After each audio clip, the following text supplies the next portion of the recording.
Welcome and good morning to another week in our garden. We're starting work today in the top greenhouse just to pop a few onions in that have arrived. I have done some, there's a little bit more. Show you the progress of the seed we planted last week. Some of them are potted on, so I'll show you what we've done. Now we've actually moved from the shed to the greenhouse because obviously there's a lot more light in here. At night, I'll have to cover all this up with fleece, 2 or 3 layers, just in case. But otherwise, they'll come along a lot better in here. Now this year, I've had all heat-treated onions, in case we have another long hot summer. These are the last bag, if you like, that I've got to set. These are rumba. And those over there are Earlys, Fen Early and Fen Red. They're all from Marshall's, they're not bad. Now we need to go through, look out for that sort of thing. And these, they're no good, too small. That one's soft look, so that one go. That one's far too small. Just go through them first. Anything that doesn't look good, don't plant it because you'll be wasting your space on the garden. And usually I find if they're a long thin bulb like that, it will produce a long thin onion at the end, especially here, look. So those, I don't want those. I want nice fat round ones. So I'll just pop a few in and show you how I do it. Now I'm putting them in these cell trays. These are about the last ones I've got, so I've got different colours, just bear with me while we use them up. And all I'll do is, I haven't got a pen here, I usually do it with the back of the pen and just make a dibble just to start them off, but I do it with my finger because I've forgotten the dibbler. Now to show you the differences in sizes, these are what you're going to get like this. Now, if I just show you those two, that one will reject straight away. So look for nice round fat ones. Those will come. That one's decided to grow already, that's fine. The other thing to watch for, if there's a bit of old leaf on top, just nip them back a bit because it does stop the next bud coming up a little. I've always done that. And they're the ones, look.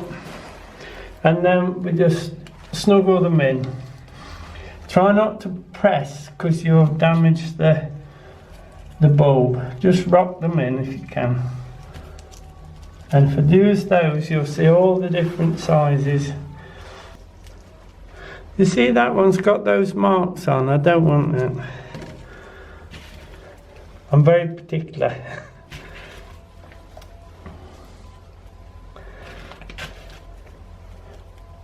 One more then. That one's fine, look. I just pinch the top. There you go. And what I do, I just go around with my fingers and just tighten them.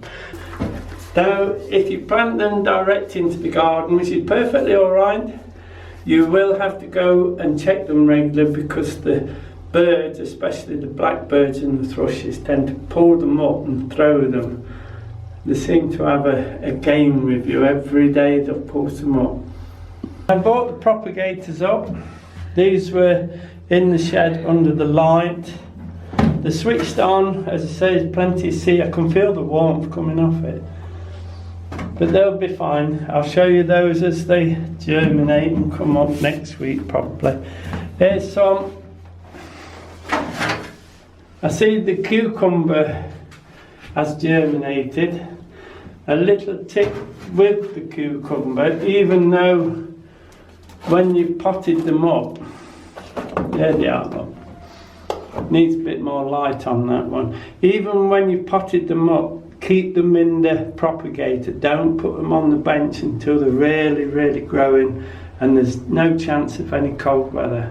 Yes, your cucumber doesn't like the cold at all, so even when you potted, keep it in the propagator. I've potted up those sweet peas we had. They was under the light. They're doing fine. The broad beans are coming up nicely. That's just enough for us in there. Now, under these covers, there's one of the boxes we made, by the way. I've got a few tomatoes in there. That's Mum Andy. And what I've done, because I put a lot in the same pots, I put an M for the, so if we get them mixed up, I'll know which is which variety. But the covers, I've got loads of covers, but no trays. So when I make some more wooden ones, I'll get them up here. That's tomato Roma. That's the one that Diane likes, that for the culinary use. These covers will just keep them warm in the day, and at night, as I say, we'll fleece them. We'll put big fleeces on. That is Alicante. I haven't put the label in because you can't get the cover on when the label's on. This last one has got a little bit of cabbage in it. These are Golden Acre. I want to use those for this coleslaw for the salads in the summer. So if you start them now, they'll be lovely little round, hard cabbages. Now, I'll finish the onions later, and I must also bring the fleeces up as well while I'm down the shed. But we'll go to the shed now and we'll look at those soil samples, see if we can do one. I've already done one, so I know we can do them today. So here we are in the shed. It's quite cold out, but I think it's going to warm up later, probably before it rains. Now, as I say, we're in the shed. I'll just show you the seeds I'm going to set this week. I'm going to set a little bit of the celeriac, not a lot because I'll do it several times. Try a bit of basil, that'll be kept in the greenhouse all the time. And this salad leaf. These are again those free seeds from Kitchen Garden. Pointed cabbage, that's greyhound. It should be up and running 7 to 8 weeks. We should have a cabbage. So if the spring is a cold one, then they'll come in nicely. Calabrese for later in the summer. The red cabbage, they'll be the autumn ones. Put them in now and they'll be ready in the autumn. A little bit of lettuce. Could be early, but we don't know quite what the weather's going to do. As the weather's been, those lettuce will be alright outdoors. I will put some tagetes in.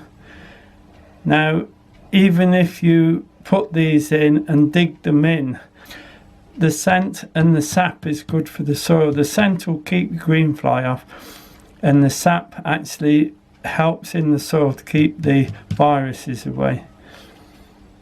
A little bit of kohlrabi, I have to do that in several sets again. And tomato sun gold, for some unknown reason we didn't buy these, so I've had to send for them now, but I put them a few in now and a few in later, so they'll be fine. Down in those raised beds I shall put a line of parsnips and some of this Amsterdam forcing carrots. I've made some smaller seed boxes that will just take 2 small lines of seed. That'd be better than a full seed tray and no waste of space. And that, they're made exactly the same, but they're just smaller. So I've got some already set in the propagators, I don't know if you noticed, but and 4 more here. So I'll probably, if I get time, I'll have to make a good half dozen of these. That's a good useful size. The newspaper in the bottom, some good compost in there, seed compost, and drop the seed in. They'll actually keep them warmer than the plastic trays as well. Now we need to get these soil tests done. It's not difficult, quite simple. These are actually the results of Plot C tests. What we'll do in a moment, I've got another kit there. I'll do Plot A on the test and then we'll leave it to settle. It takes a while to colour up. So in your book that comes with it, it gives you colours that you can follow. These are the colours that correspond to each different test you've done. So this is just the pH test, which is this one, the red one, red top for the pH. As you can see, it's right at the top, so I know that plot C is alkaline. It needs a good dose of lime on it. Also in the book, it tells you how much lime to put on to adjust. I would say that was needed at the highest level. That's quite green. Which is your nitrate again. Very low. Very low, so it'll want some nitrate in it. That's your nitrogen. But your nitrogen and your potassium actually will be washed out of the soil through the winter. So we just turn the page now. Phosphorus, well, it's bluish, so it needs some phosphorus as well. Looks like this looks like this plot is going to want everything putting in it. And the last but not least, potassium, that we know washes out, and again that is low. So looking at the test results of plot C, we now need to get the feeds ready and get those fed, and definitely some lime on it. Okay, we'll show you how to adjust the nutrient levels required on the plots next week. We've had quite a lot of rain in the last 2 days, so we can't actually go on the plots today, far too sticky. But what I will do, as I test each plot, I will enter it into the diary. Now this is my free diary this year, so it's a posh one. Look. So I should just find some, we'll put them on today. So that was plot C, so I'll just enter that. Plot C, and I'll just put its needs down is N, K, P, and lime. If you go in the book, it tells you your pH requirements for all sorts, vegetables, flowers, everything. But it also tells you what amount to put in to bring the balance right. Okay, so it's all in these little books. It comes with the kit. Now there is what we get in the kit. Simple to follow, most things are colour coordinated, and such like as this one, you've got K1 and that one is K2, and likewise down the row, so you know which powder belongs to which liquid and which sample tube belongs to which one. So what we do, now you can see the liquid is beginning to clear. It's still a little bit cloudy, but I've asked the people who know these things, and they said that it doesn't matter if it's a little bit cloudy, so we'll just take what we can out the top. Just take it out with pipette, and we put it in here till we're at number 3 mil, if you like. It'd be better if I put it on a flat surface, I think. So 3 mil, you see, and we do each one as we go, but I'll test each one and then it's easier. Now we take it to the next marker up, which would be to 4 mil with the liquid. There you are. Take it to the next marker up. There you are. And then we take the powder and we use the little spoon provided to put a heaped spoonful into the liquid. Okay, that's a good heaped spoonful into there. Okay, now we screw the top on and we shake it for 30 seconds, and then you have to leave it to stand for about 5 minutes. I'll go down the row doing each one of these exactly the same with the liquid and the powder, and each spoon, so we can get on. Okay, now that's the test complete for plot A. Now this one is your potassium, this one phosphorus, that one nitrogen, and the red one is the pH. But we have to let them settle for a good 5 minutes and then we'll take the reading. If I stand plot C behind it, you can see already the difference between the two plots. So each plot, if you do your test for each plot, then you can feed each plot to its own requirements. But that's soil tests, they're quite simple. Although it looks complicated, believe me, it's not. Everything's colour coordinated and it's a simple test. The only thing is, make sure at the end of the test all those little spoons, water lifters are all taken up and washed properly.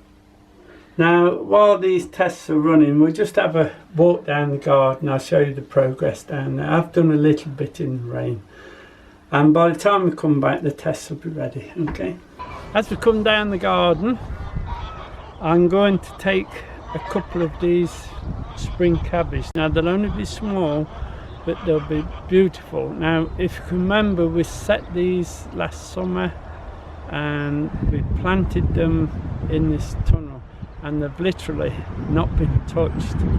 So there's a little bit of frost damage on them. There's an odd slug hole in them, but believe me, they've had nothing but what nature sent it. Okay, I'll just pull them out and we'll get them up.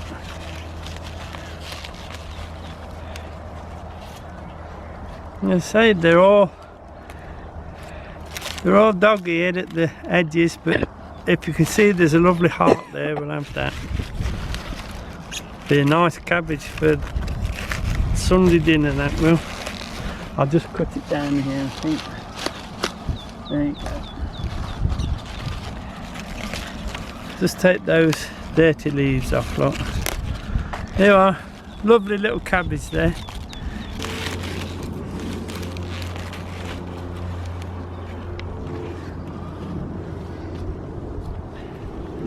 Here you are, same again. Dog-eared round the edge, but as I say, they've had to look after themselves all winter, and that's not bad. So we'll cut these off. There you are, lovely pair of cabbage, nice and firm, and they will taste absolutely beautiful. Now we're down at the greenhouse site.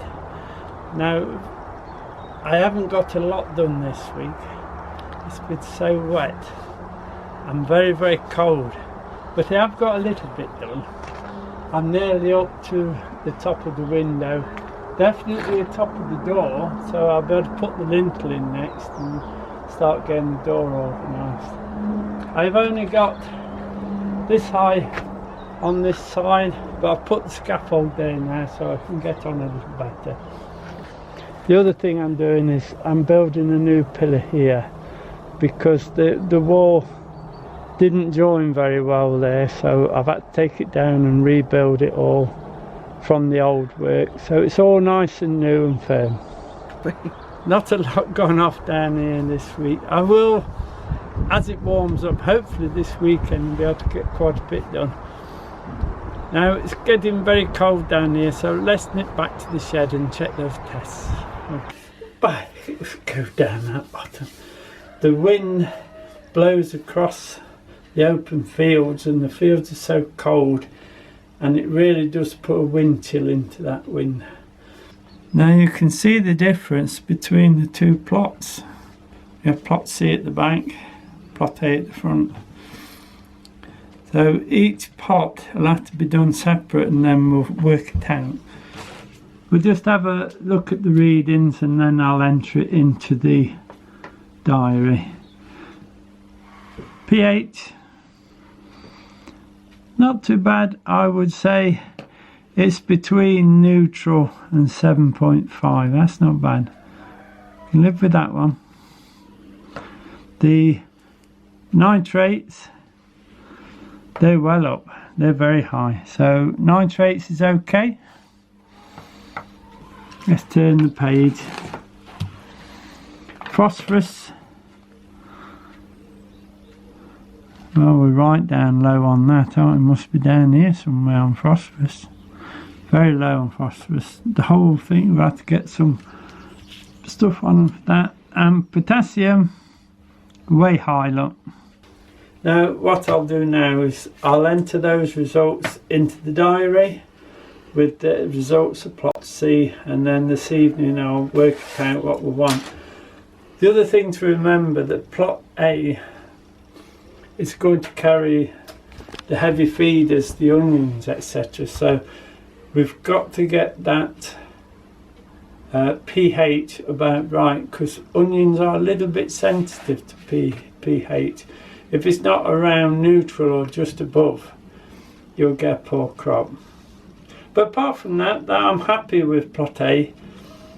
It just needs a bit of phosphorus into it, and that's no problem. So that'll be it for this week. Do get on with your tests. With 2 more tests still to do, but I need to wash everything before I do the second lot of tests. But what I must do is get them wrote down in the diary, and then when we wash them, I haven't got to be thinking, well, what was plot A, what was plot B. It's all wrote down ready for me, and then, as I say, this evening I'll work them out.